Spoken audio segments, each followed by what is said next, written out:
साथियों नमस्कार, मैं डॉक्टर जी.के. गोस्वामी।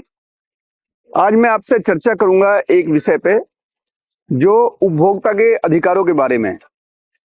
आप सभी लोग मार्केट से सामान खरीदते हैं और कंज्यूमर के रूप में आप उपभोक्ता के रूप में आपके क्या अधिकार हैं आपको जानना चाहिए।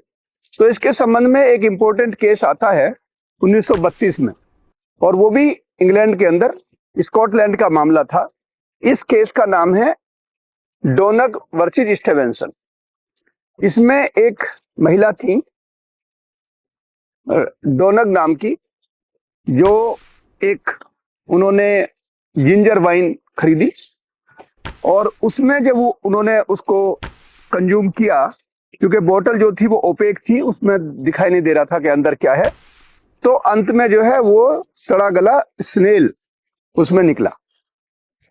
इसमें चूंकि उनको तकलीफ हुई, उनकी स्वास्थ्य बिगड़ा, तो उन्होंने एक कोर्ट में केस किया। इससे पहले जो कंसेप्ट था वो था कैविएट एम्प्टर का। इसका मतलब है बीवेयर द कस्टमर। तो जब भी आप कोई सर्विस ले रहे हैं या कोई आप प्रोडक्ट खरीद रहे हैं, तो ये जिम्मेदारी किसकी मानी गई थी? पहले क्रेता की। क्रेता देखभाल के सामान ले। लेकिन ये एक ऐसा केस आया जिसने कैविएट वेंडिटर, एक नया कंसेप्ट आया, इस पे हम लोग आपसे बाद में चर्चा करेंगे दोनों में। तो इसका मतलब ये हुआ कि जिम्मेदारी किसकी है?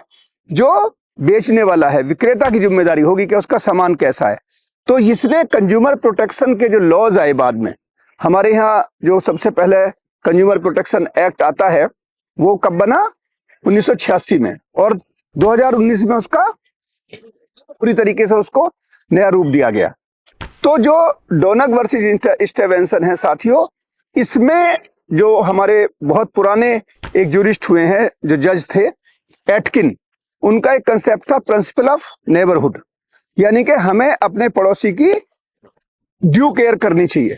तो वो प्रिंसिपल इसमें लगाया गया, और इसी केस से जो डोनग वर्सेस स्टीवेंसन है, इससे पूरे नेग्लिजेंस के जो लॉज आए वो इसी से उत्पत्ति हुई। तो आप सोचिए कि आप जागृत होइए कि अब आपका जो क्रेता है उसके रूप में बहुत सारे अधिकार हैं।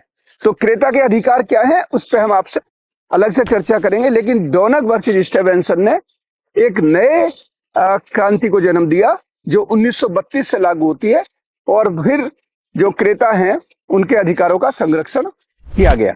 इन्हीं शब्दों के साथ बहुत बहुत धन्यवाद, नमस्कार। जुड़े रहिए हमारे इस चैनल के साथ।